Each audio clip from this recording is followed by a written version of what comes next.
What's going on YouTube? WestHobbiesRC. So today we are back with the all-new Goosky E2 Venom radio setup with the Spektrum. So in this video we are going to get the model all set up, go over how to do the radio, how to bind it, putting in our satellite receiver. So hit that like button, hit that subscribe button, and let's get started. So the first thing we need to do is, since we are binding to a Spektrum transmitter, we need a satellite. So we either are going to use a regular DSMX satellite, or we're going to use an older DSMX satellite with 2 antennas, or you can use a King Sun with the bind button. Now, if you're using these style DSMX satellites, you will need some kind of way to bind it, meaning there is no bind button. So you need to bind this satellite to a receiver. So we have a AR6210. It has to have a bind port on the side. So we can plug our satellite into the receiver. We can bind the receiver and satellite to our transmitter, then unplug our satellite and plug that into our helicopter, and we are binded. So let's go over the radio setup first, and then we will get our satellite mounted and start binding. So now for the radio setup, we need to add a new model. So we are going to add a new model. We are just going to simply add a model that is just Goosky E2. So we're going to do a default. We're going to do a helicopter, create that model, and then we are going to let that be created. Now that that is created, we are going to come down to our new model. We are going to do that, and we are going to add the name. So I'm just going to simply type out the name here.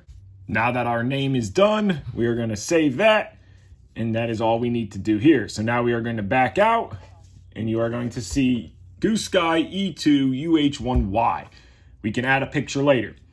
So the first thing we are going to go over is we are going to start at our model adjust menu. So the first thing we need to do, we don't need to do anything with servo setup right now, throttle cut. We are going to come down throttle curve. So let's add our throttle curve. So it's going to be a very simple 3 curve. Okay, so normal mode, we're going to do 0, and then we're going to do a 50 flat line. So now we have our 50 flat line all the way across. So 0 and then 50. That is going to be normal mode. Idle up 1. It's going to be a 65 flat line all the way across. Now, these are what I'm adding as my base. We might go up or down from here. So we're going to do 65 for the full 5 points. And our last one, 65. So now we have a 65% throttle flat curve. Now we are going to come to idle up 2. And we are going to do a 80% flat curve. I don't think this model will need any more. So 80% all the way across. And our last one at 80%. So now our throttle curves are done. So normal mode, 0, and then 50%, idle up 1, 65% flat curve, idle up 2, 80% flat curve. So throttle curve is done. Now we're going to come to pitch curve. Pitch curve is going to be very simple. Normal mode, I don't like a lot of negative pitch. So what my normal mode is 30, 40, and then I leave it 50, 75, 100. So you can see that curve here. It takes a lot of the negative pitch out, and then idle up 1, idle up 2, we leave as a linear 0 to 100 curve, so we don't do nothing else there. That is done. Gyro, you don't do anything with, so we're going to back out of this menu now. We are going to come over to model setup. We're going to come to frame rate, and we're going to drop this to 11 milliseconds since this is a digital servo helicopter. So that part is done. And then now we are going to come down to channel assign, and we want gear, which is channel 5, to be switch B. Gear is what controls the auto level, non-auto level. I put it on my flight mode switch. You can put it on any switch you want. So if you want to have it on D, for example, you can put it on D. But I like my normal mode to be auto level, idle up 1, 2 to be 3D mode. So that is going to be switch B. And we're going to come over to port assignment and just make sure that channel 5 gear is gear. So now that is all we're going to do there. And we're going to come over to timer now. And we're going to make, we'll do probably 7 minutes. I think 7 minutes is going to be more than, I think you can fly even longer with this 1600. So we're going to start at 7 minutes, and then we can adjust from there. Switch. We are going to do it onto the throttle hold switch, which is H. So when it's throttle hold, when we flip out of hold, the timer starts. When we flip into hold, the timer is off. Highlight 0. We're going to do timer clear to our button right here. So timer clear. And then we're gonna come down to our timer alerts here, and we're just gonna set it, timer start, stop, none, timer stop, none. I don't like the voice. And then for our alerts, I'm just gonna do voice vibrate high for all of them. And that is all we're gonna do for our timer. So the last thing is go to flight mode setup right here, hit that, and we want to put our hold switch. I put it on this back switch here, but you can put it on any switch. So we just go to flight mode, hold. I put it on this one. That's my hold switch, but you can assign it to any switch. So now our hold is set up. Now we're gonna back out, and we wanna come back to our model adjust menu, and we can actually look at it here, is gear. So you see right here, positive 100, 0, negative 100. That is going to be the auto level. You want positive 100 for level, 0 and negative 100 for non-auto level. So that is all set up correctly. So our radio is completely set up. We are ready to bind. So let's grab our satellite, figure out where we are going to put it. But before we mount the satellite, we're going to need to bind it. So I have my DSMX satellite here. I have my binding receiver. So I'm going to plug my satellite right into the side of it, just like this. Then I'm going to take a bind plug now, and I'm going to put that into my bind port, just like that. Now this is a eBay clone receiver. I would not trust putting this receiver into an aircraft, but for this purpose right here, for binding, for doing this stuff, it is the ultimate combo to get. This is a genuine DSMX satellite. This is just a fake eBay receiver. That's not a real Spektrum, but again, it does this. Highly recommend it. If I can find it, I'll link it in the description.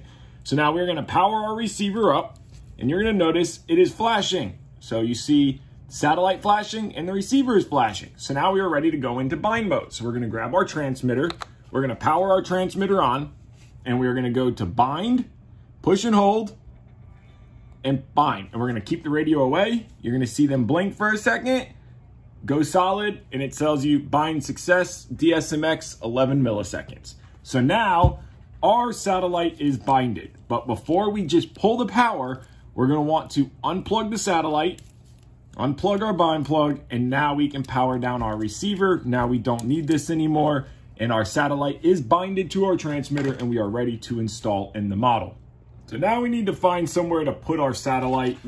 Having the fuselage and everything on, you don't have a lot of options. The one thing to note is on the right side, this port right here is your DSMX port. So this is your Bluetooth port, and this is your DSMX port, and then these are two other ports for different receivers. So we want that port right there.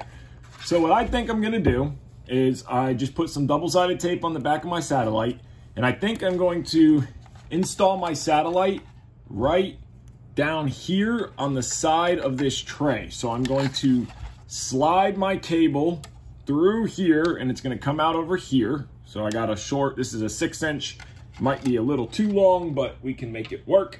And we're gonna feed it all the way through where it comes out just like that, perfect.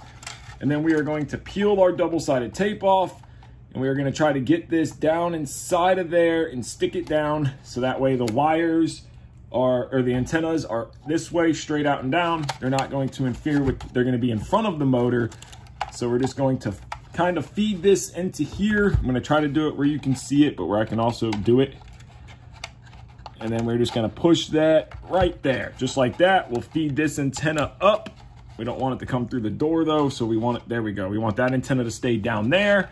We don't want this antenna to come through the door, so we're gonna kind of push it perfect, just like that down there. Our door can still close, it doesn't interfere. We can still open back up.